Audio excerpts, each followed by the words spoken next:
नमस्कार, Shriram time news मध्ये मी कैलास सोनवणे आपले हार्दिक स्वागत करतो।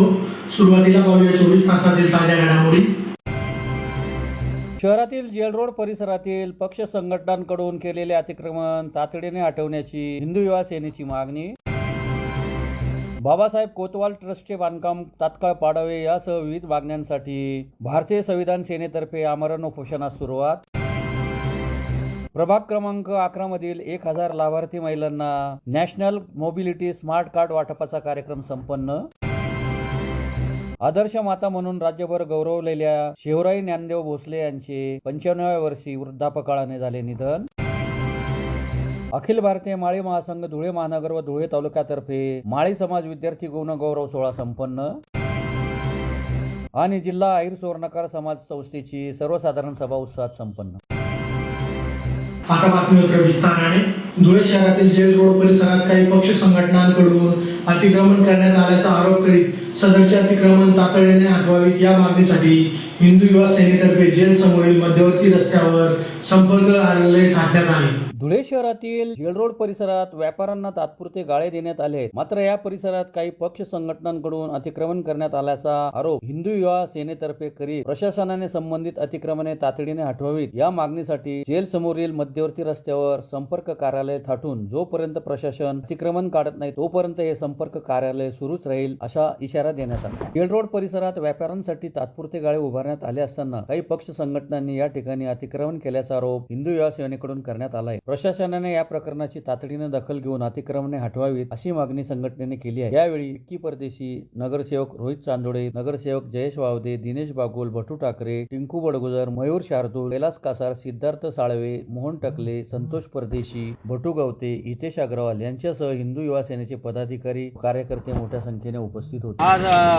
हिंदू युवा सेनेच्या वतीने जेल रोड जेल समोर धुळे शहरातील प्रत्येक घटकासाठी त्यांना न्याय मिळवून देण्यासाठी आज इथं कार्यालयाची स्थापना झालेली आहे। मुळात या प्रतिकात्मक कार्यालयाची स्थापना करण्याचं कारण म्हणजे आज शहरामध्ये जागोजागी काही संघटनांचे पक्षांचे कार्यालय रासरोसपणे बांधणं, कॉन्क्रीट काम करणं, कॉन्क्रीट कार्यालय बांधणं असे प्रकार अतिक्रमणाचे चालू आहे। म्हणून आम्ही आज प्रतिकात्मक कार्यालय सुरू केलं आहे। मुळात ही जागा मार्केटचे जे फ्रूट व्यापारी आहेत त्यांच्यासाठी पालिकेने अलाव केली आहे की इथं फक्त फ्रूट मार्केट जोवर तयार होत नाही तोवर त्यांना इथं गोडाऊन म्हणून अलाव केली, पण त्याचा गैरफायदा घेत काही संघटना, काही पक्ष हे त्यांनी त्यांचं अतिक्रमण करून कार्यालय स्थापन केली। ही दिशा योग्य नाही। यापुढे भविष्यात या गोष्टीचा सगळ्याच घटकांना त्रास होणार आहे। म्हणून आम्ही आज प्रतिकात्मक कार्यालय स्थापन केलं आहे आणि जोवर हे सर्व काही निघत नाही तोवर हे कार्यालय इथंच राहणार आहे। 2 दिवसाची आम्ही प्रशासनाला, पोलीस प्रशासनाला, आयुक्तांना मुदत दिलेली आहे। जर यांनी 2 दिवसात चालू नाही केलं काम तर आम्ही इथं पत्रे, कोबा करणं, पूर्ण आरसीसी बांधकाम सुरू करणार आहोत। याची प्रशासनाने दखल घ्यायची आणि पुढे जे काय होईल त्याला प्रशासन जबाबदार राहील याची सर्वांनी नोंद घ्यायची। पाऊस सत्ता आपली असून उपयोग नाही। प्रशासन किती निष्काळजी आहे, प्रशासन पगार घेतं, आम्ही कळवलेले वारंवार का, पण प्रशासनाचं तुम्हालाही चांगलं माहिती आहे, सर्व पत्रकार बांधवांना सरकारी काम थोडं थांब, म्हणून आता या भविष्यात असं कुठं घडू नये म्हणून हे प्रतिकात्मक आम्ही तोंडी बऱ्याचदा कळवलंय प्रशासनाला, असं नाही लेखीही कळवलेले, असं काही विषय नाही। पण प्रशासनाचं काम हळूवार चाललंय, ते प्रशासनाला जाग यावी। भले सत्ता आमची का असे ना, सत्ता आमची म्हणून आम्ही प्रशासनाच्या विरोधात जात नाही असं नाही, आम्ही प्रशासनाच्या विरोधात जाऊ।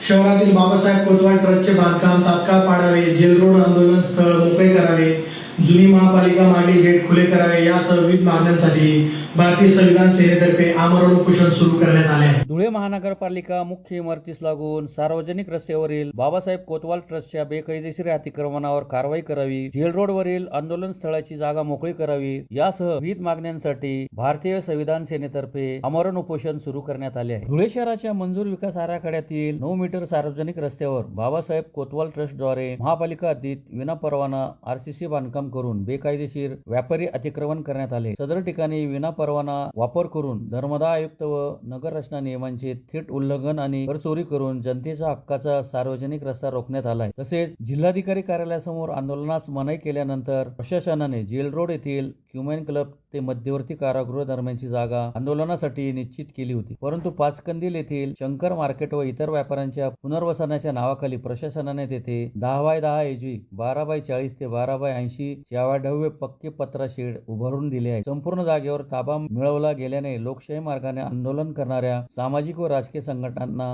मंडप टेंट टाकण्यासाठी जागा शिल्लक राहिलेली नाही. त्याचप्रमाणे जुन्या महापालिकेच्या मागील बाजूस असलेले गेट गेल्या अनेक वर्षापासून बंद आहे. या गेटवर सामाजिक संघटनेच्या नावाखाली अनधिकृत अतिक्रमण करून ते नेहमी बंद ठेवले जाते. यामुळे मनपा हॉस्पिटलमध्ये उपचारासाठी जाणाऱ्या महिला भगिनींना व रुग्णांना नाहक मोठा फेरा मारून विनाकारण त्रास सहन करावा लागतो. त्यामुळे बाबासाहेब कोतवाल ट्रस्टचे बांधकाम तात्काळ पाडावे, कायदेशीर व ठरावाचा लेखी खुलासा करावा, जेल रोड आंदोलन स्थळ मोकळे करावे, जुने महापालिका मागील गेट खुले करावे, शहर व महामार्ग अतिक्रमण मुक्त करावे, तसेच जेल रोड आंदोलन स्थळावर पिण्याचे पाणी व महिला आंदोलकांसाठी तात्काळ स्वच्छतागृहाची सोय करावी आदी मागण्यांसाठी सदरचे उपोषण सुरू करण्यात आले. त्यावेळी भारतीय संविधान सेना प्रमुख आनंद लोंढे, आबासाहेब अमृत सागर, रवी पवार, भैयासाहेब वाघ, समाधान देवरे, संजय गवळी, संदीप ऐरे, किरण बालेराव, गौतम पाटोळे, ज्योती रावत, भाऊसाहेब बैसाने आदी उपस्थित होते. भारतीय संविधान सेनेच्या वतीने 2 ते 3 महिन्यापूर्वी आम्ही धुळे जिल्हाधिकारी कार्यालयातील आपले प्रमुख अधिकाऱ्यांना तसेच महानगर आयुक्तांना निवेदन दिले होते की जी काही आंदोलनाची जागा आहे जेल रोडवरील, तर येथे व्यापाऱ्यांनी ज्या पद्धतीने अतिक्रमण केलेले आहे, गरजेपेक्षा जास्त गाळे बांधले गेलेले आहेत, ते अतिक्रमण तात्काळ उठवण्यात यावे व या ठिकाणी आंदोलकांसाठी जागा उपलब्ध करून देण्यात यावी, ही एक मागणी होती. त्याच्यानंतर शहराच्या मध्यभागी 9 मीटरचा महानगरपालिकेचा रस्ता आहे, याच आंदोलन स्थळाच्या बाजूला कोतवाल ट्रस्टचा तो रस्त्यावर ती इमारत बांधली गेलेली आहे. तर ती कुठल्या शासकीय नियमानुसार, कुठल्या याच्यानुसार, कुठल्या कायद्यान्वये ती इमारत वाणिज्य इमारत बांधली गेलेली आहे, तर ती तात्काळ जमीनदोस्त करण्यात यावी व तिचा जो काही अहवाल आहे तो सार्वजनिक करण्यात यावा, अशा प्रमुख मागण्या आमच्या होत्या. पण त्याच्यावर आज पावे तो महानगर आयुक्त पालिकेचे जे आयुक्त आहेत व अतिक्रमण विभागाने कुठली कारवाई केली नाही. तसेच धुळे शहरामध्ये जेल रोड विभाग किंवा अन्य ठिकाणी जे प्रमुख रस्ते आहेत, मुंबई आग्रा हायवे असेल व अन्य ठिकाणी राजकीय सामाजिक संघटनांचे मोठमोठे रस्ते अडवण्यात आलेले आहेत अतिक्रमण करून. तसेच जुनी महानगरपालिकेच्या मागील बाजूस एका सामाजिक संघटनेच्या मार्फत अनेक वर्ष तो रस्ता बंद झालेला आहे, तो तात्काळ खुला करून गरोदर महिला भगिनींना जो महानगरपालिकेच्या दवाखान्यात फिरून जावे लागते, ते जाणे त्यांचा चक्कर टळेल, या मागण्यांसाठी आम्ही आज रोजी या ठिकाणी बसलेलो आहोत. या ठिकाणी आमचे पक्षाचे जे काही प्रवक्ते आहेत, आबा अमृत सागर, आजपासून आमरण उपोषणाला बसत आहेत. जोपर्यंत या मागण्या पूर्ण होणार नाहीत ते आमरण उपोषण करणार आहेत. त्यांच्या समर्थनार्थ आमची सर्व टीम साखळी पद्धतीने त्यांच्या सोबत साखळी उपोषण करणार आहे.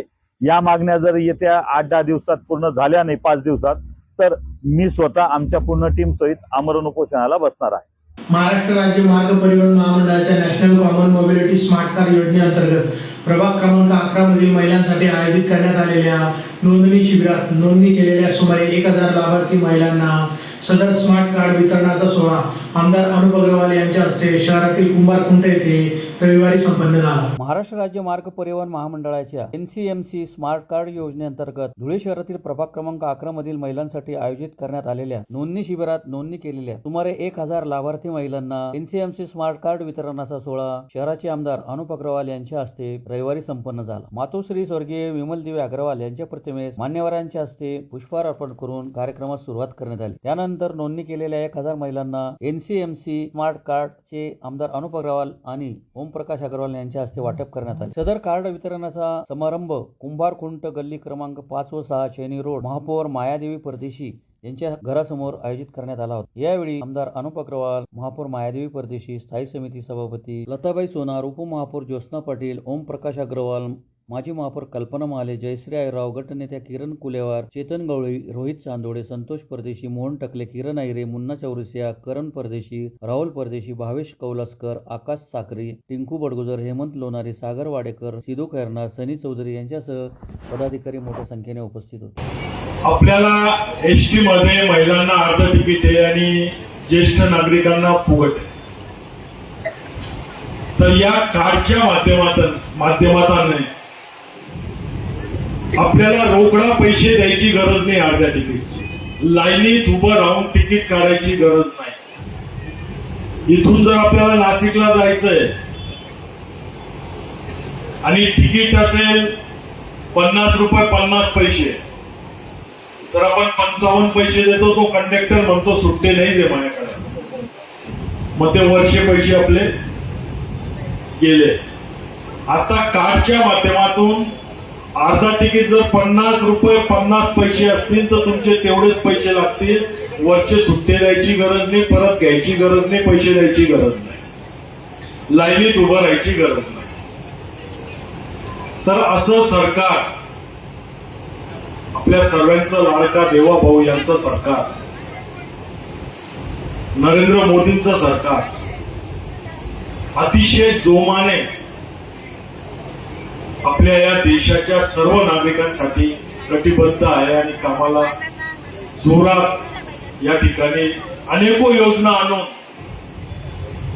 या देशाच्या प्रगतीसाठी प्रयत्न करत आहे. आपण सर्वजणांना माहिती आहे जागतिक संकट आहे. आदर्श माता म्हणून राज्यभर गौरविलेल्या आणि राष्ट्रीय स्तरावर सन्मानित झालेल्या शिवराबाई ज्ञानदेव भोसले यांचे 95व्या वर्षी वृद्धापकाळाने निधन झाले.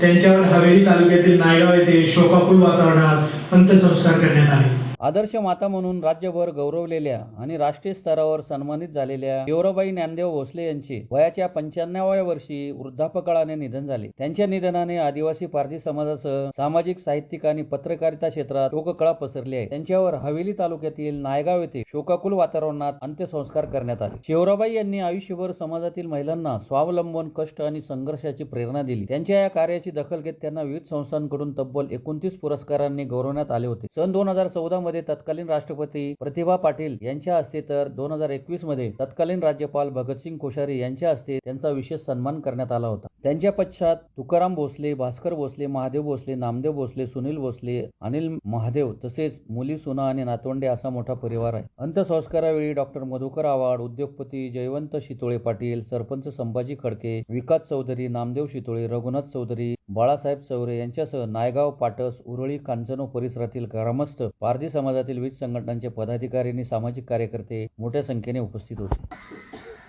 शिवराबाई ही आमची काळे परिवाराची कन्या, सदू घोटू काळे आणि धोंडाबाई काळे यांची ही मुलगी आणि या काळे परिवारामध्ये जन्म घेतलेली ही माता म्हणून म्हटलं जातं शुद्ध बीजापोटी फळे रसाळ होते. जेव्हा त्यांच्या आईवडिलाची कूस पवित्र असते तेव्हा त्यांची कूस पवित्र आणि त्यांच्या या पवित्र कुशीमध्ये ही जन्मलेली 7 मुलं 3 मुली असा हा मोठा परिवार. आणि या परिवाराचं आता अण्णांनी सांगितलं, आमच्या नानांनी सांगितलं, बापूंनी सांगितलं. खरोखरच तुम्ही जे त्यांच्याबद्दल कौतुक केलं त्याला शब्द कमी आहेत.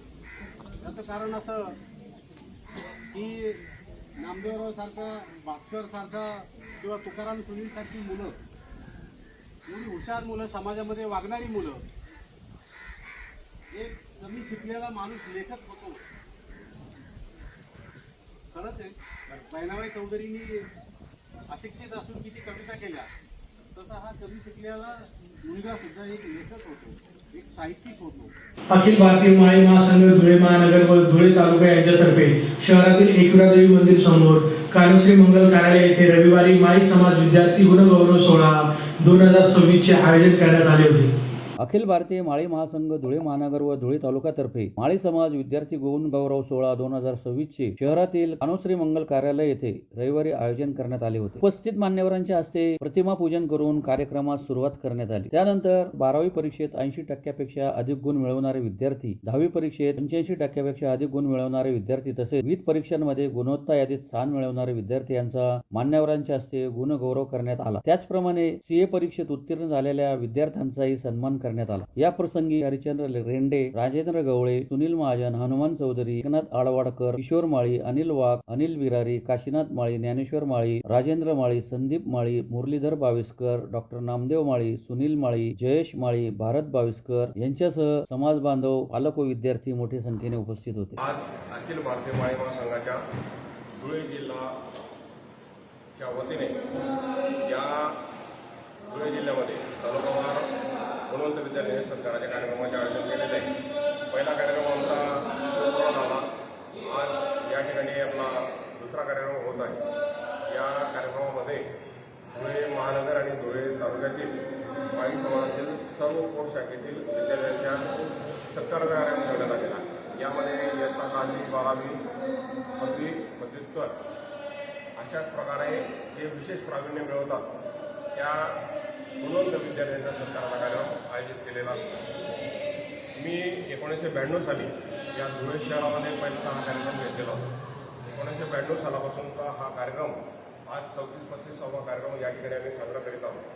विशेष आनंदाची बाब अशी आहे की त्यावेळेला धुळे आणि नंदुरबार एकत्र जिल्हा असताना सुद्धा 70 ते 80 गुण यायचे. आता एका तालुक्यामध्ये जवळजवळ 200 गुणवंत विद्यार्थी आता तयार झाले आहेत. यामुळे माळी समाजाची शैक्षणिक गुणवत्ता वाढलेली हे सिद्ध होतं. त्यामुळे मनस्वी आनंद होत आहे. आज या ठिकाणी खूप लांब मुलं आलेले आहेत, गुणवंत विद्यार्थी आहेत, समाजातले सगळे मान्यवर या ठिकाणी आलेले आहेत. या सगळ्यांचं मनस्वी स्वागत करतो आणि धन्यवाद देतो. जय ज्योती, जय क्रांती. धुळे जिल्हा आयर सुवर्णकार समाज या संस्थेची सर्वसाधारण सभा रविवार दिनांक 9 ऑगस्ट रोजी शहरातील आयर सुवर्णकार भवन येथे मोठ्या उत्साहात संपन्न झाली. धुळे जिल्हा आयर सुवर्णकार समाज या संस्थेची सर्वसाधारण सभा रविवार दिनांक 9 ऑगस्ट रोजी शहरातील आयर सुवर्णकार भवन गल्ली नंबर 5 येथे संस्थेचे अध्यक्ष चंद्रकांत सोनार यांच्या अध्यक्षतेखाली संपन्न झाली. सर्वसाधारण सभेच्या विषय पत्रिकेवर एकूण 4 विषय घेण्यात आले होते. त्यात मागील सभेचे प्रोसिडिंग वाचून कायम करणे, सन 2026 ते 2031 या पंचवार्षिक कालावधीसाठी नूतन कार्यकारिणी निवड करणे, समाजासाठी प्रशस्त भवन बांधण्याकामी शहरालगत जागा घेणे या विषयांवर चर्चा करण्यात आली. यावेळी अध्यक्ष चंद्रकांत सोनार, सचिव जीवन सोनवणे यांच्यासह संस्थेचे सभासद, समाज बांधव मोठ्या संख्येने उपस्थित होते. 2026 ते 21 या पंचवार्षिकसाठी आज सर्वसाधारण सभेचे आयोजन करण्यात आले होते. सदरची सभा खेळीमेळीचे वातावरण पार पडले. समाज बांधवांनी आणि विद्यमान जे काही मावळचे संचालक यांनी आणि आता जे नवनिर्वाचित संचालक यांनी भरभरून सहकार्य केल्याबद्दल मी अध्यक्षांच्या वतीने आणि सर्व समाजाच्या वतीने हार्दिक आभार व्यक्त करतो. पुन्हा एक नजर ठळक घडामोडींवर. शहरातील जेल रोड परिसरातील पक्ष संघटनांकडून केलेले अतिक्रमण तातडीने हटवण्याची हिंदू युवा सेनेची मागणी. बाबासाहेब कोतवाल ट्रस्टचे बांधकाम तात्काळ पाडावे यासह विविध मागण्यांसाठी भारतीय संविधान सेनेतर्फे आमरण उपोषणास सुरुवात. प्रभाग क्रमांक 11 मधील 1000 लाभार्थी महिलांना नॅशनल मोबिलिटी स्मार्ट कार्ड वाटपाचा कार्यक्रम संपन्न. आदर्श माता म्हणून राज्यभर गौरवलेल्या शिवराई ज्ञानदेव भोसले यांचे 95व्या वर्षी वृद्धापकाळाने झाले निधन. अखिल भारतीय माळी महासंघ धुळे महानगर व धुळे तालुक्यातर्फे माळी समाज विद्यार्थी गुण गौरव सोहळा संपन्न. आणि जिल्हा आयर सुवर्णकार समाज संस्थेची सर्वसाधारण सभा उत्साहात संपन्न. याचबरोबर श्रीराम टाइम न्यूजचे बातमीपत्र संपले. दिवसभरातील ताज्या घडामोडींसाठी पाहत राहा श्रीराम टाइम न्यूज. भेटूया पुढील प्रसारणात. तोपर्यंत नमस्कार.